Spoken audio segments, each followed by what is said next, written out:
عليكم ورحمة الله تعالى وبركاته. كبجمتو تافي هردفتو تبارك مالتي ميديا برودكشن نجيني كيني كان جالاتي كبجا إدو مجلتن هندتو إسن هارك وجرا أيانا إيجار الفتري هجرة بركمة قوفي دبا أفري فبتمي سلفا بغيتن وربرنا كم بره هجرة إسن جتا ويا راكنا كيسوما كبجما داعي كما مقالة شاشماني شيخ حجي برو إمام مسجد خلفاء الراشدين كان حصل لساني هي من القلبي نما قسينو جرا غافي بشننا هدو يورب إساني غافنا أسمان بشننا برمساك أرغتن أبدي إسين رقمنا أستاذ رب العالمين الصلاة والسلام على رسول الله صلى الله عليه وسلم. أما بعد إخوة الإسلام أحبتي في الله أكما بكمو بيان الآب ويا بودا ويا كبجما ويا ربي كي نغتني كبجا نغودي أمة جاهلة والكنمتي والغهي إسا والغان إرى كي نكنا بكا نغوسي بغا ويا كنا جيتن سنججو بربادا أكسما عيدين بركنا هجرة رسول الله رحمة الله دبا أفوري في أفورتني سدي إيدا نصري إيدا بركة إيدا ملكي أكنوتو أسمان هوا غاغتني كبجا بودا من الإسلام بكجتنيتي اتأكا غمدان بربادا كبجانتوني ورّي ميديا بقى إسنس نجاهن رأيتني ويا كان إرتي ندوب بفتن الفترة سنين جوار بعد. ما شاء الله هدو غلطو ما إنسان جنا غير كافي تيوسون دربينه أكون بيركم مستعد كيني وجين غير فودراتي واحدو هجتو ياد كمنا يوتيوبي بارك ميديا كان إرتي سكانتا كتابة أساسية كتابة كان سني يورب جدال فودراتي ميديا سني ويا نراجع ويا بشنناتي ويا جمتوتي غافيلي بشننا هدو وان تيمور النسان غارنا أستاذ رب سني على كسو غافين تيا كنا جتي أبان جمال وقا سلطمة جمالي مو وقا ورتمشن أكمل تورن دايما جايبا غافين غافي جباتا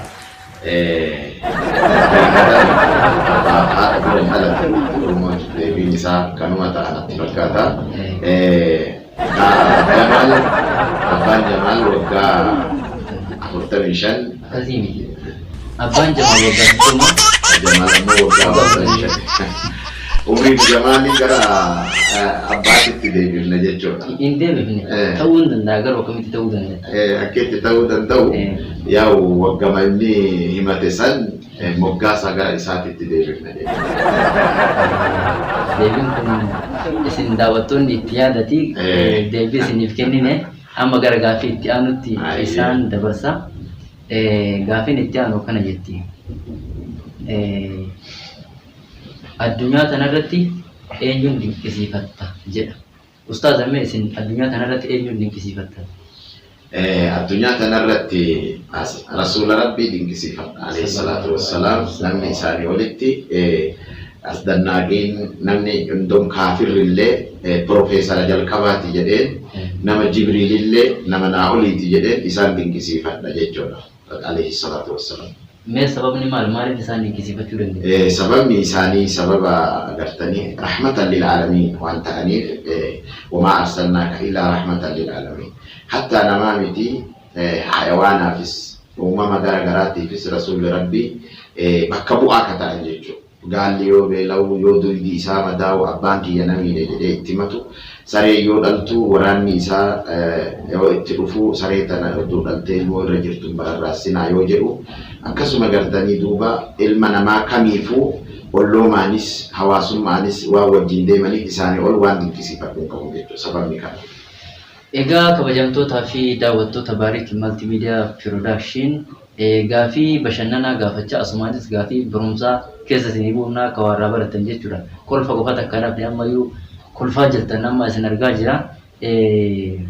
Gaafiin itti aantu barumsaa wal qabatti karooraa fi kaayyoo akkamitti ibsitame karooraa fi kaayyoo? namni tokko gartanii wayita waan wahiitti ka'u karoora qabaatu qaba, kaayoo qabaatu qaba. Kaayeffatee karoorfatee yoo irraawwatiin taxxiixa jedhama. Karoorri afaan arabaatiin taxxiixa jedhama. Eegasii gartanii kaayoon ammoo karoorri yoo taxxiixa ta'u kaayoon ammoo tanziima jedhama. Waan wahii bareechisee itti yaaduudha.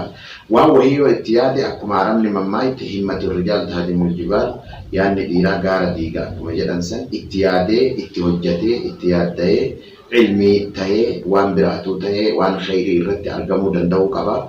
Awwala karoorsuu qaba, eegasii nazamuu qaba, eegasii nafazuu qaba jechuudha. Sadaffaa irratti raawwatuu qaba jechuudha. Waan karoore kana, waan lafa kaa'e kana, waan tolche kana yaadda'ee itti yeroo isaa itti kennee, gizee isaa, mallaqa isaa, qaalii itti kennee akkasitti raawwatuu qaba jechuudha. Ilmii barachuuf, homakamuu barachuuf karoorri, tanziimni, tanfiidni murteessa jechuudha. Sadiin kun wal qabata. Mee garaagarummaa nama kaayyoo qabuutii fi garaagarummaa nama kaayyoo hin qabnee ibsa. Garaagarummaan nama kaayoo qabu fakkeenyaaf gadaa rasuulaa keessatti sahaabamaaf warra kaafiraa fudhanna jechuudha. Kaafirtoonni ofii hin lolanii wanni irra lolan ammoo karoorri isaanii jalqaba diin balleessuudha.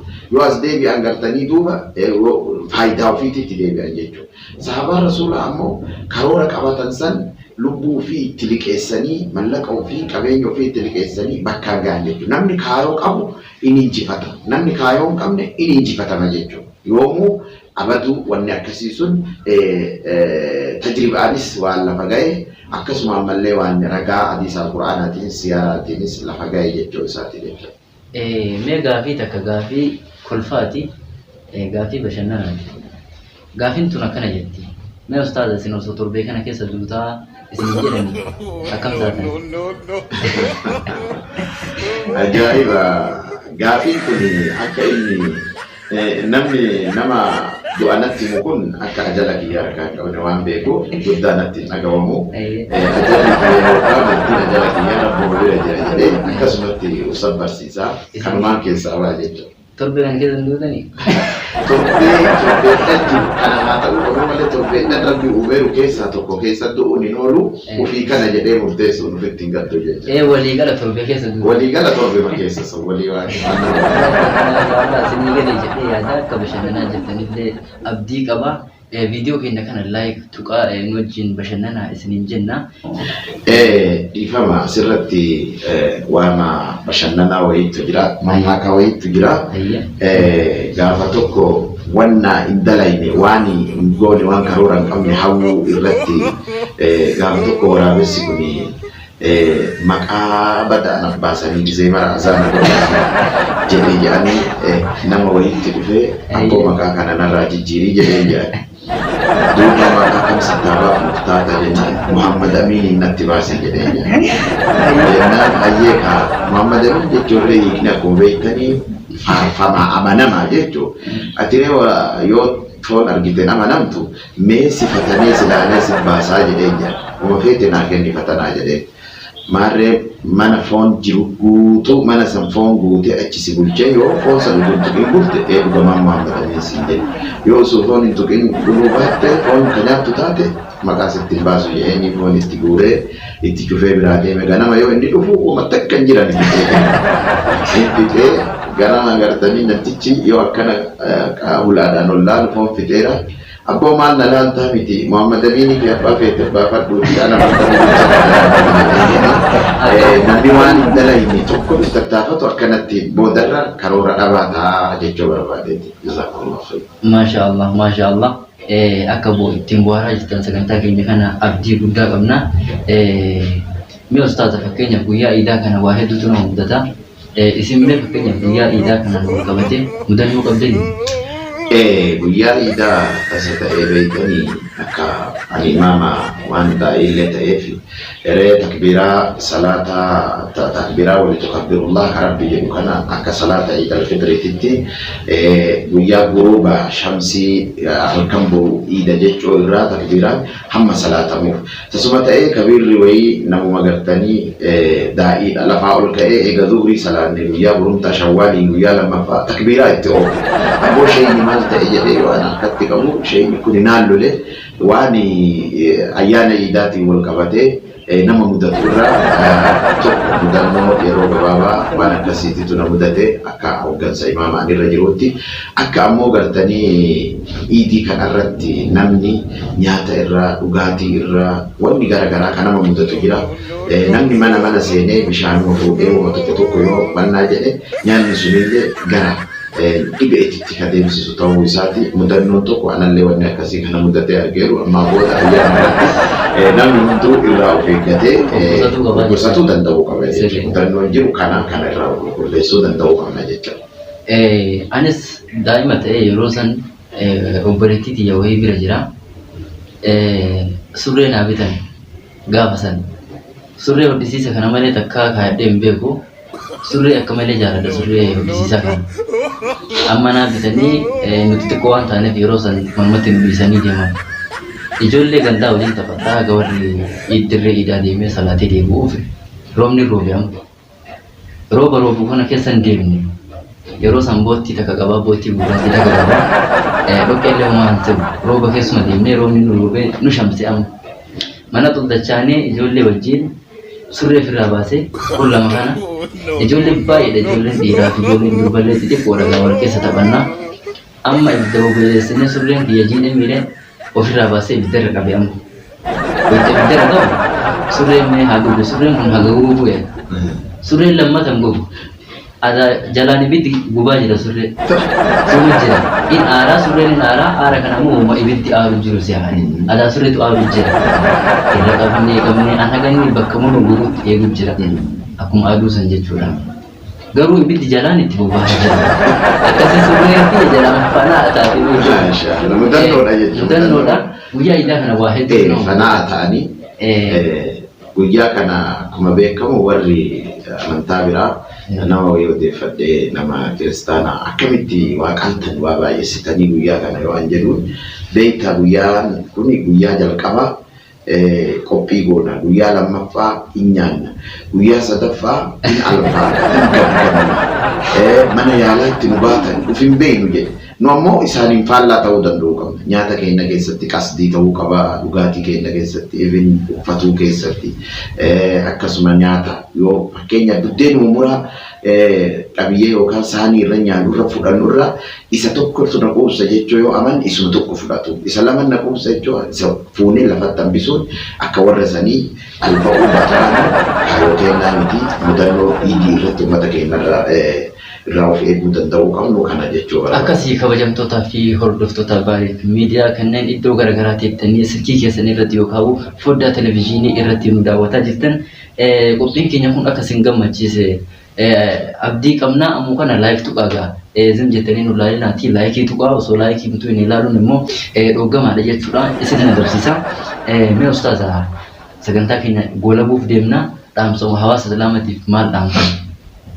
Walumaa galatti dhaamsi hawaasa islaamaatiif qabu diiniin kun nama hundaa ol taasisaa nama laafaa hedduu nama duraaniin gosa keessatti laafinnaan beekamu fakkeenyaaf Qureesh balbala 7 qabdi balbala 7 keessaa Banii Taym jedhanii warri Abbaa Bakrii kun laaffatanii Abbaan Bakrii Nabi Muhammadiin deeggaree akkuma Rasuulli dhufaniin alayhi salaatu wassalaam isaan deeggaree nama jabaa addunyaa kana ba'ada anbiyootaati guutuu addunyaa qaarraa 7 tanaaf nama jabaa ta'ee argame namni hunduu jabeenya yoo barbaaddatu bakki inni argatuu danda'u islaamummaa keessa qofa ta'uu isaati jechuudha. Hundi keenya islaamummaan jabaatuun barnoota yoo qabaattee yoo ilmii baratanii yoo imaana qabaatanii yoo qabeenya qaban irraa sadaqatanii yoo nama laafaa jajjabeessanii nama wallaalaa barsiisanii nama waan qabne waa kennanii waan biyyi hin qabne mana ofiitii qabaatanii gaafa biyyi rakkate biyya badhaasanii islaamummaa kanarratti qooda guddaa qabaatuu danda'uu qabna.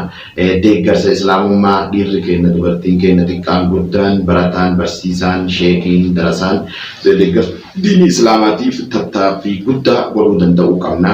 Lubbuu kiyyaaf isinillee barnootaaf islaamummaa bira dhaabatu isinii dhaaba jechuudha. Mee sagantaa riif jenne sagantaa kitaaba sanirratti darsii dhaabbataa yuutuubii kanarratti jechuudha. Viidiyoomaan kaama qaba hin barsiiftanii jenne kana isa ilaalchisee hawaasa keessaniif wanni waadaa galtan maalidha? akka dhaabbataadhaan darsii kana hordofee akka namni irraa baratu jechuudha. Egaa inshallah diiniin amaana awwaluma rabbiin gaafa waan barsiise ummata waa barate kan amaanaan nurra kaa'ee karaa danda'ame teknooloojii ammaa kanatti fayyadamnee karaa ilma namaa guutuu qaqqabuun dabarsuun dirqama waa maqaa nurra jiru jecha.